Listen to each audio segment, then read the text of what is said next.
Let's all get some lobby snacks. Yes, welcome to Lobby Snacks. I'm your host, Jake, the show where we take a bite-sized review, a little snack while we talk in the movie theater lobby about the newest releases and some of my favorites. And today we're going to be talking about Mike Flanagan's The Life of Chuck. Now, a little background, I am a huge emerging Stephen King fan. Myself and my uncle have been taken on the journey of The Dark Tower, which I recently finished.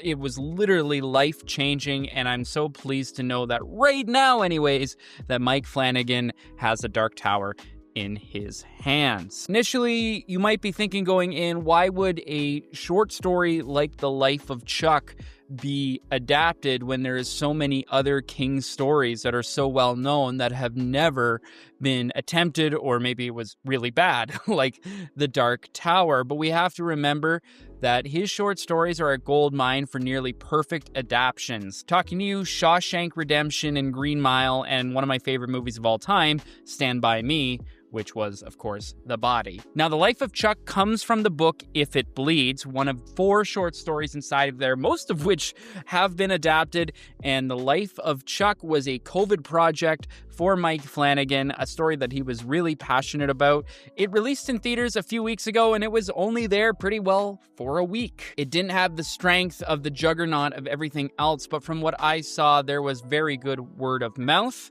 My Uncle Tony gave me the audiobook and he said, just listen to it. And I listened to it literally the day we went to the theaters to see it.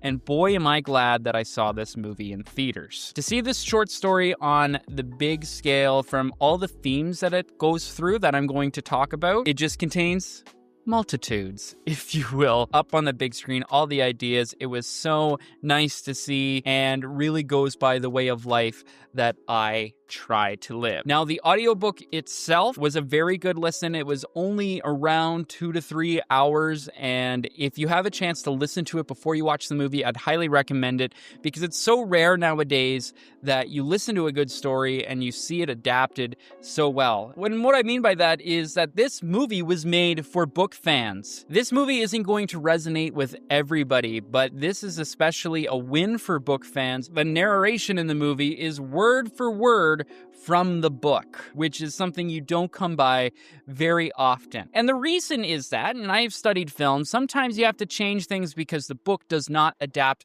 lightly to the screen. Inner monologues do not come across. A lot of books are a very hard story to tell, and things need to be changed to condense into a movie. But The Life of Chuck is so well written and directed so well that it is one of the few that pass the test of, hey, this was made for book fans and you're going to love it. I think many people that are film fans that have never read the book are still going to love it and get the point. As I said, it was only 2 hours long. The book is only a couple hundred pages, so it's perfect to fit that in the movie. And the book is told in 3 acts, as a movie would be told in. And of course, the movie is told in those 3 acts. Now, something a little interesting, the book and the movie both start at Act 3 and make their way down to Act 2 and then Act 1. This gets your brain going of why they're starting with Act 3 and what's the kind of story that it wants to tell. Before I get into the contents of the movie, I just want to talk about the cast because this movie is star-studded. We have Tom Hiddleston at the lead, which fits right nicely into a middle-aged character of the Stephen King story. Karen Gillan, Chiwetel Ejiofor. I never got that name right. It's the guy that got married in Love Actually. I'm sorry, Chiwetel. One of the biggest stars ever, Mark Hamill.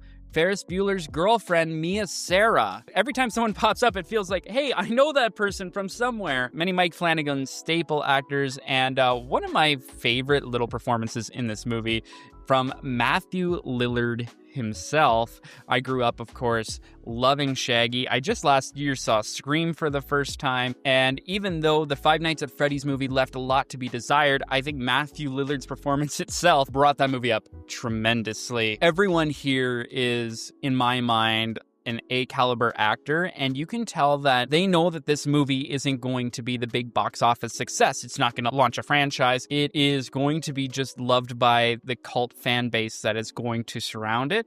They like working with Mike, and you can tell that they're passionate about the story that they're telling. So what is the story they're telling? Well, I'm going to give you the basics, and then I'm going to let you know when spoilers come in, and I will put a card of when the spoilers end. But let's go through the movie before we get to that. Act 3 opens up, and they are in a world where technology is dying and many disasters are happening. It was actually very surreal sitting in the movie theater seat, as many of the things they were depicting as kind of an end of the times, if it happened in 2025, is very similar to what is going on in real life. I felt like I was watching real news reports, stuff that I would never have thought would have happened 5 years ago, even happening now in the movie. And it made the third act, but it was technically the first act, feel very real. You followed the teacher Marty as he is still trying to teach a class that all they're worried about is their phones going out. The Wi-Fi is not right.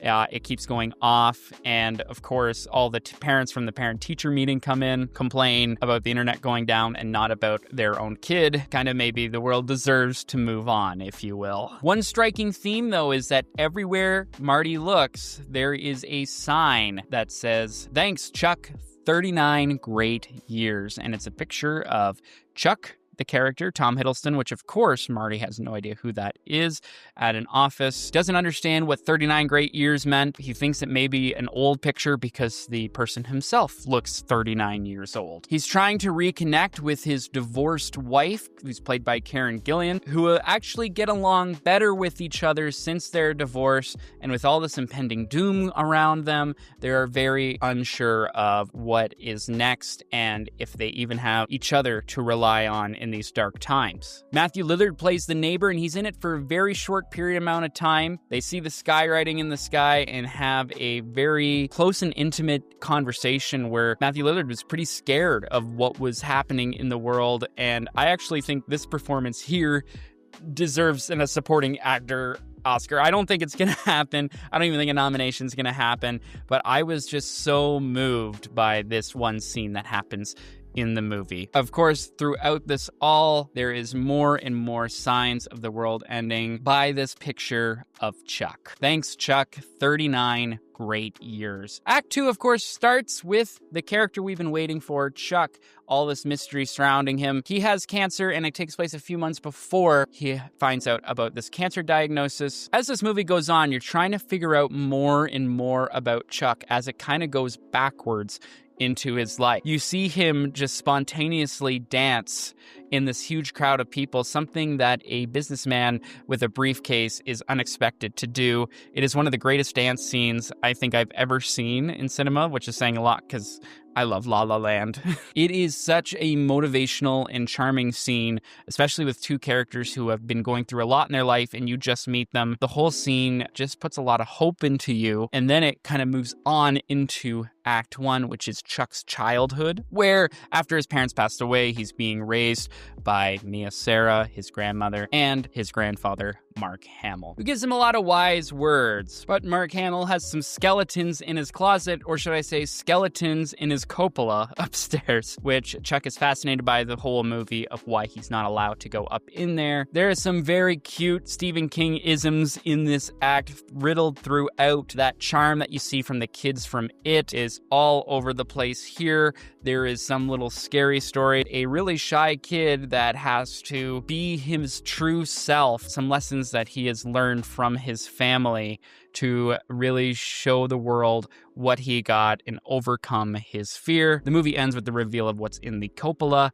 and the movie finishes off and you are just feeling introspective through it. You kind of just want to sit when the credits play because you feel like you just witnessed a masterpiece, and then you look around you and there's like 10 other people in the theater. It is my prediction that this movie is going to be one of those underrated masterpieces. Whenever it hits physical media, and people start buying the DVD, the Blu-ray, the 4K. Stephen King fans are passing it around with the word of mouth. It is $5 in the Walmart bin. This movie is going to explode. I know there's already Oscar buzz, and I really hope that it gets some things so that people that watch the Oscars start watching it in their rewatches and it gains a lot of hype. That is my hope for The Life of Chuck. I'm going to dive into spoiler territory here. Go to this time code. If you have not seen the movie yet, please go see the movie before you watch this portion of the video. Ready? 3, 2, 1. Immediately, The Life of Chuck gets you thinking of what is going on, especially with Act 3. Act 3 has totally different characters than you see in Act 2 and Act 1. And as the world's ending, and as I said with spoilers here, the world does end in this universe rather quickly. It's actually really terrifying, and all the windows are pictures of Chuck. It's really creepy, and the stars start disappearing out of the sky, and the world ends, and you see Chuck in the hospital. It is really confusing, and it jumps right to Act 2, which is about Chuck, and I put together the puzzle pieces really quickly, a little pat on my back when I was listening to the audiobook. Everything that happens in Act 3 is in Chuck's mind. Chuck has created multitudes. He has created a whole universe in his head. Multitudes and multitudes of people that he has met throughout his entire life. And it's a lesson that gets taught to him in Act 1 by his teacher when he questions a lesson that talks about multitudes. I think this is absolutely brilliant because this is a thought I've had. I'm always trying to figure out life. When I think about how small I am in the whole scope of the universe, but how I have independent thought and I'm experiencing life. I'm living, I'm breathing, I'm dancing. Is life pointless because we're on a floating rock? Or is life meaningful because I can live it? And I always thought, what if it's even smaller? You know, the world keeps getting smaller. And what if in my brain is a universe? And this concept of the movie and the book take it a step further. There is universes in your brain. Your person passes away, it has to die. And that whole universe, which is billions of years old in the mind of Chuck, dies with him, with his cancer diagnosis. It's one of those things that if you catch on to, or you get told later even, you just sit there and think about how brilliant it is. And what I like about it is that the movie doesn't explicitly tell you what's going on. It forces you to sit there and think, what did Act 1 need? Why did the world end? Why are we with Chuck now? Oh, he has cancer. Oh, the teacher's telling him that he contains multitudes. The movie really lets you think and stew with it. Brilliant writing by Stephen King and brilliant direction by Mike Flanagan. And I just can't talk about the directing enough with Mike Flanagan. This is one of those movies that almost succeed the book because of this fact that the viewers have learned, as the viewer, figure out that all the people in Act 3 are either people Chuck has made up or real people in his life. The movie takes a unique opportunity that the book couldn't have to put some of those people in Act 3 throughout Act 2 and Act 1. It could have even be a person that's passing you in the street. And I know that concept has been discussed. It's a theory that your brain has a hard time making people up. When you have dreams, it's everyone that you've seen. And if you see someone you don't know, it could have been someone that you even saw passing in the street, thinking it has no impact on you at all. Our brain really is brilliant. It is very humbling, and it's absolutely magical. Mike Flanagan has a lot of faith in us and takes it to the next level. I can just see loving this movie on rewatch upon rewatch of trying to see if I can spot anything I didn't spot last time. Knowing the big secret about Act 3, and that's the end of Chuck right at there. That's why it's Act 3. It's the end of Chuck's universe. It's the end of his brain, the multitudes. It is just purely a next level movie that makes you appreciate this weird life that we're given. It doesn't say love life. It makes you think of why you're happy to be here. I just want to also point out that this is not a horror movie. There is a bit of a scary part when the universe does end. So there's a little Stephen King hallmarks, but for the most part, this movie is a total Shawshank Redemption, Green Mile. Mike Flanagan makes me so confident about The Dark Tower. Mike baby. Mike.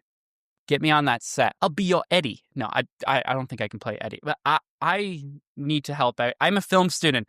I can be like the boom guy.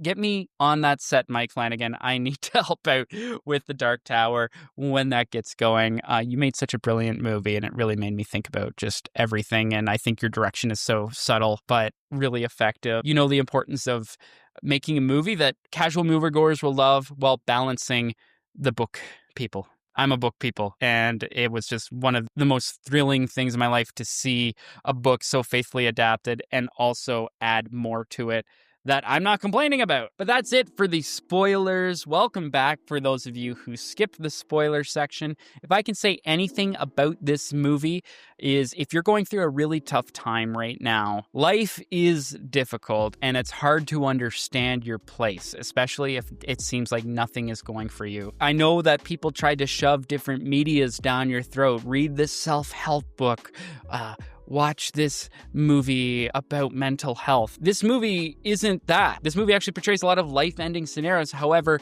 this movie gives you the perspective of life that you may need to keep going, and even if it's just to escape. Everyone knows the feeling of getting out of a movie theater and being a whole new person, and this is one of those movies that will really pick you up. That is my thoughts on the life of Chuck. I really think it is an underrated masterpiece. No one's really talking about it, but I haven't felt like that exiting a movie. Well, since Sinners. But that was a different story. So I rated it on a Letterboxd 4.5 out of 5. My highest praises for it. I actually maybe even think that this was one of those short stories that was meant for cinema. So you might even enjoy this more than the book and audiobook, but I would still listen to it. As I said, fantastic performances all around. If you have a chance, please go see The Life of Chuck. Watch it now before the Oscar buzz. I'm hoping a Matthew Lillard nomination. Not going to happen, but I hope for Best Picture. That would just really bring the attention that this movie needs. Thank you, everyone. My name's Jake. If you want to see more Lobby Snacks, leave comments down